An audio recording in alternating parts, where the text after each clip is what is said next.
Thank you, Hannah. Thank you, everybody, for the opportunity to present in this very important seminar.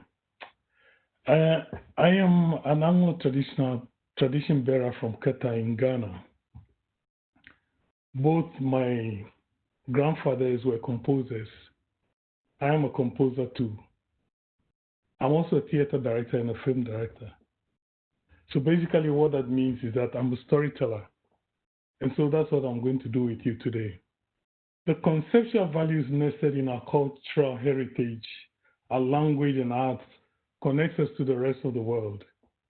And part of that is what I'm presenting to you in discussing sustainable development, the key to which I present to you as artistically as I can in 10 minutes. As a child, I did not spend many years in my beautiful hometown on the sandy beaches of the Atlantic coast in Ghana. I started school in Brekum in the rainforest region of Ghana. In those days, one of the main features of the road were timber trucks, as we called them, cutting huge trees that were felled and taken to the big cities where the sawmills were, and to the port cities to be shipped abroad.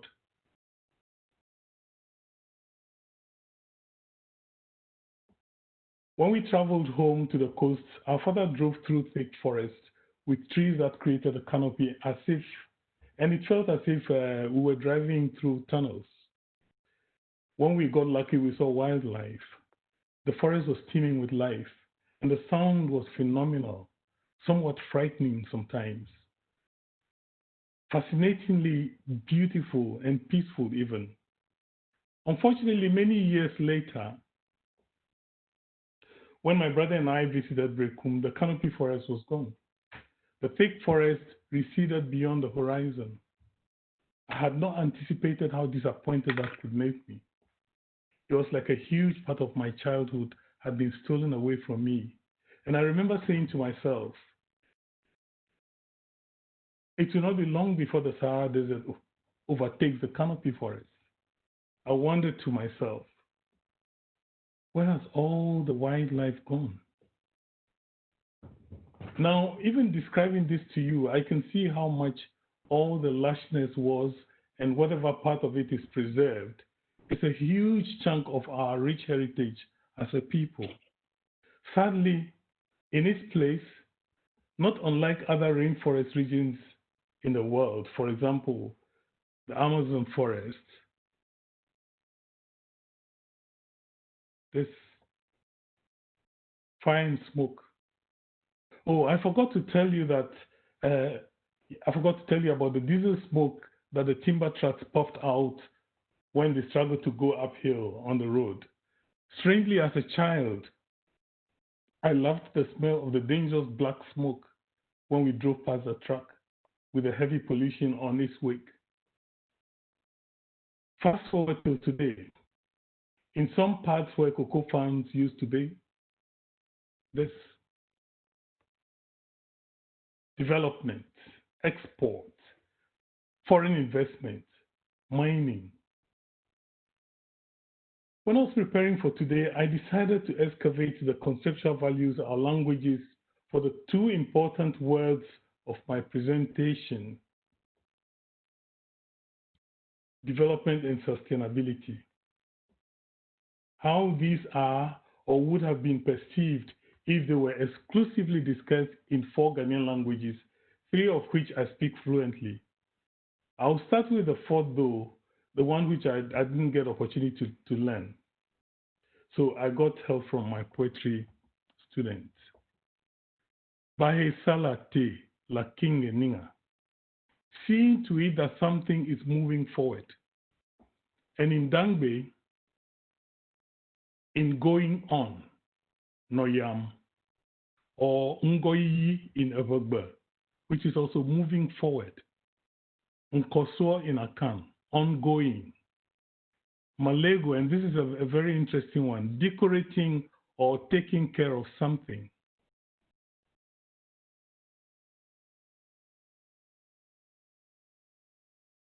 So in our languages, development is not conceptualized as separate from sustainability. What this means is that the sustainability of our development can only be performed successfully in these languages. The understanding and the ownership of it was derailed by colonial languages and their legacies. And so we have ended up with deforestation and the scarring of the land, digging for gold. Development really is the value of motion in the general direction of forward, advancing into the future, caring for the future in the present. And so, that is how we arrive at sustainability.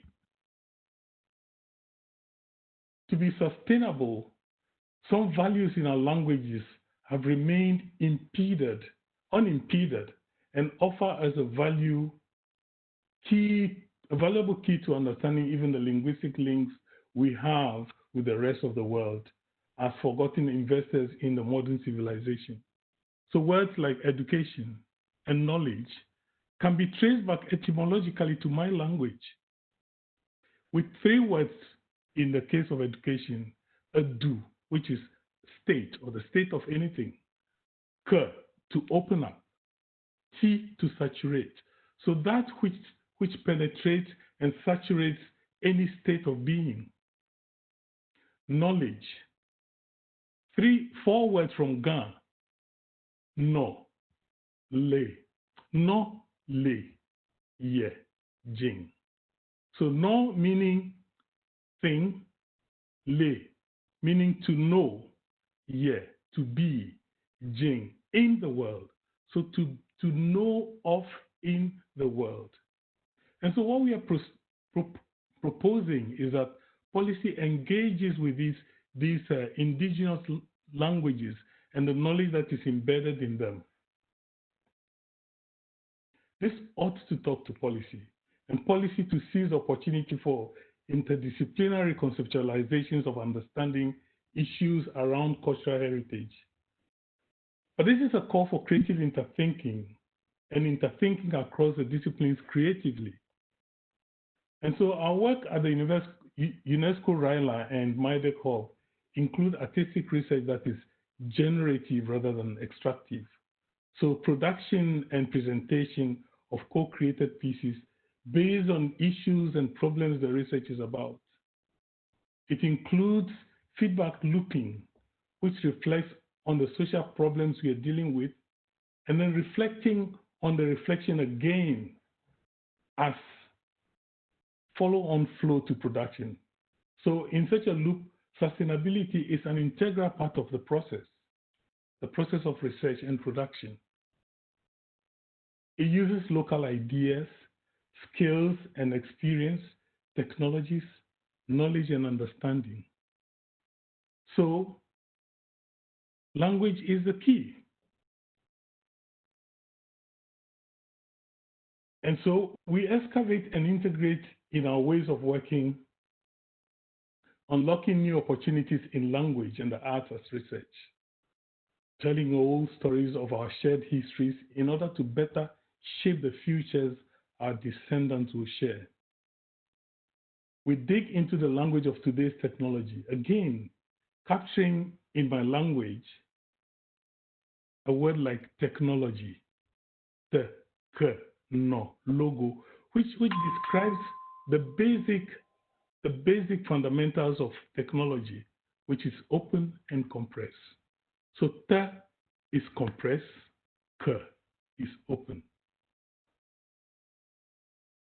It is an important thing to reconceptualizing our place as individuals in the spaces we share in time to create new understanding, meaning, and purpose.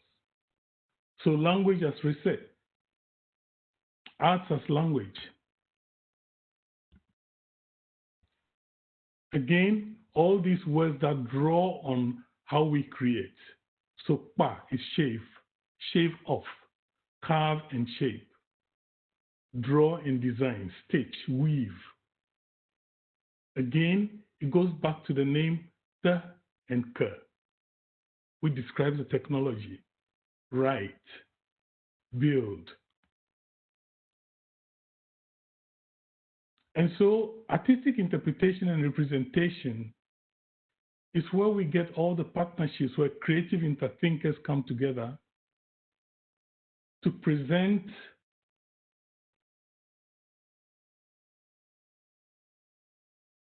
creativity as resistance.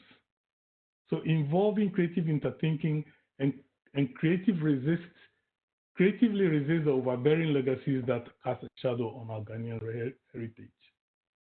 So for example, the halt on the development of Adinkra symbols as an evolving writing system frozen in time. But all that leads us into partnerships across the disciplines, into new attempts to decolonizing development and shifting the conceptualization back in context, taking care of health and wellness as an integral part of arts and participating in arts. Artists create and innovate. So there's nothing before, so where there's nothing before to manifest something valuable and functional for the society. So ideas source.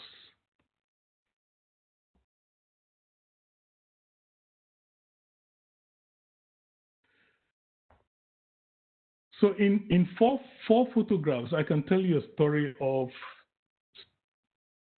distress, rejection, and emotion.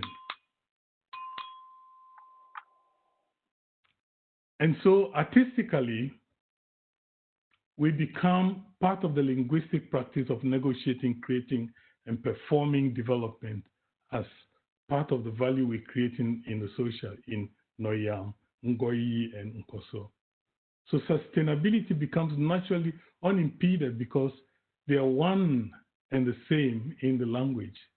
And so ideas, design, style, shaping, form, narrative, visualities, colors, aesthetics, and the pursuit of improvement, sanctity, and the preservation of integrity. Those are all what we call development and sustaining the development. So thank you very much. Sorry for overshooting a few seconds.